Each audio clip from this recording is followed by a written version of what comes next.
یہ دعوت آپ کو اس کا اتنا احساس تھا، اس کی اتنی فکر تھی، اتنا اس کا آپ کو غم تھا کہ آپ نے اپنی ساری زندگی کی تمام راتیں اللہ کے سامنے رونے، گڑ گڑانے، اللہ کو راضی کرنے اور اللہ کو اپنے بندوں سے مان جانے میں گزار دی، منوانے میں گزار دی،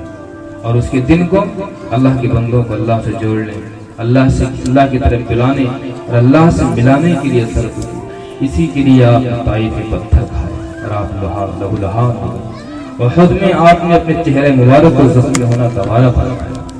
آپ نے شعب ابی طالب میں بھوک اور پیاس کی لذت چکھی، اسی کے لیے آپ کی بیٹی کو طلاق دی گئی، آپ کے لاڈلے چچا جن کے سہارے کی آپ کو سب سے زیادہ ضرورت تھی ان کا کلیجہ کچا چبایا گیا۔ یہ ساری تکالیف اور یہ ساری مصیبتیں، یہ ساری ضرورتیں آپ نے اس لیے برداشت کی کہ رسالت کی ذمہ داری کا حق ادا ہو جائے۔ اس لیے آپ نے حجۃ الوداع کے موقع سے جب 1 لاکھ سے زائد صحابہ جمع تھے، پوچھا کہ میں نے تم تک دین کا پیغام پہنچا دیا، اللہ کی بات پہنچا دی، تم کیا کہو گے؟ سب صحابہ نے فرمایا ہاں آپ نے اللہ کا پیغام ہم تک پہنچا دیا،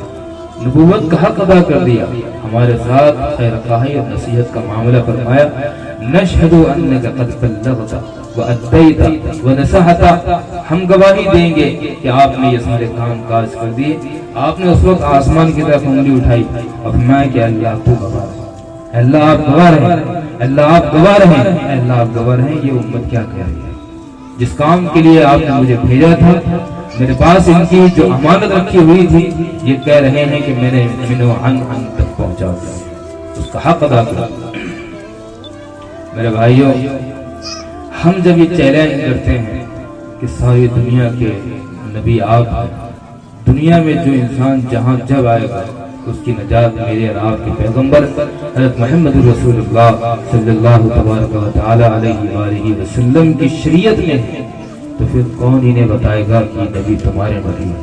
یہ قرآن تمہارا قرآن ہے، یہ کتاب تمہاری کتاب ہے؟ ڈینمارک میں کس کے خلاف کارٹون بناتے ہو جس نے تمہیں ستے کی بدترین رسم سے نجات عطا کی؟ تم پٹاخوں میں کس قرآن کے اوراق پھوڑتے ہو جس پیغمبر نے تمہارے بیٹیوں کو حیات نو اور عزت کی چادریں عطا کر دی؟ یہ میرا اور آپ کا کام ہے کہ ہم اٹھیں انہیں بتائیں کہ جس کی مخالفت تم کر رہے ہو وہ تمہارے لیے راتوں کو رویا ہے، اس نے 6 گھنٹے میدان عرفات میں اللہ سے تمہارے لیے ہدایت مانگی ہے۔ یہ میری اور آپ کی ذمہ داری ہے، ہم نے ان کو رحمت للمسلمین بنایا، ہم نے اس کو رب المسلمین بنایا، اس کتاب کو ہم نے ہدیٰ للمسلمین بنایا، ہم نے بتایا ہی نہیں کہ یہ سوغات تیرے لیے ہے، یہ تحفہ تیرے لیے ہے، یہ پیغام اور یہ محبت کی وفا تیرے لیے ہے، یہ ہماری ذمہ داری۔ ہم جب کہتے ہیں کہ آخری پیغمبر ہے، جناب علیہ صاحب نے جو کہا یہ ذمہ داری مجھ پر آپ پر ہے کہ اب ہم چلیں، اب ہم نکلے، گلی کوچوں میں جائیں، گھر گھر اور فرد فرد تک پہنچیں، اور جس طرح الیکشن میں ووٹ مانگنے کے لیے ہم دلتوں کے پاس جاتے ہیں، اللہ کے پیغام کی رسائی کے لیے ان کے پاس جائیں، کہیں کہ یہ تیرا پیغام ہے، تجھے اسی سے نجات مل سکتی ہے، تیرے بے چین دلوں کا قرار یہاں ہے،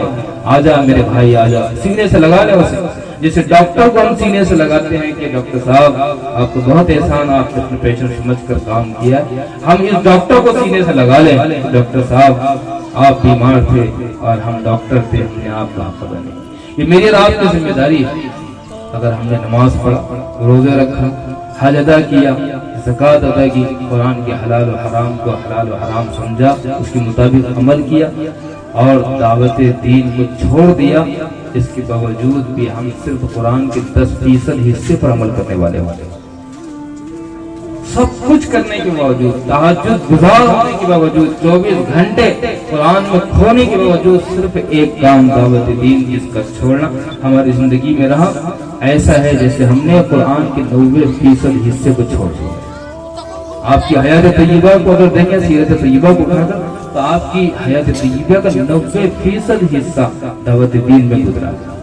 بازاروں میں، گہساروں میں، چوراہوں پر، شاہراہوں پر، گلیوں میں، کبھی ادھر کبھی ادھر، کبھی یہاں کبھی وہاں، ابو جہل کے پاس بے شمار ابو جہل کو مسلمان غیر مسلم کافی سمجھانے کی آپ کی زندگی کا 90% حصہ دعوت دین میں گزرا ہے. جو جہادی جد و جہد تھی وہ بھی دعوت دین سے متعلق تھی. اگر ہم نے دعوت دین کو چھوڑا، غیر مسلم بھائیوں کو نظر انداز کر دیا، غفلت برتی، تو اس کا مطلب یہ ہوگا کہ ہم نے آپ علیہ السلام کی سیرت کے 90% حصے کو چھوڑ دیا، آپ کی سنت کے 90% حصے کو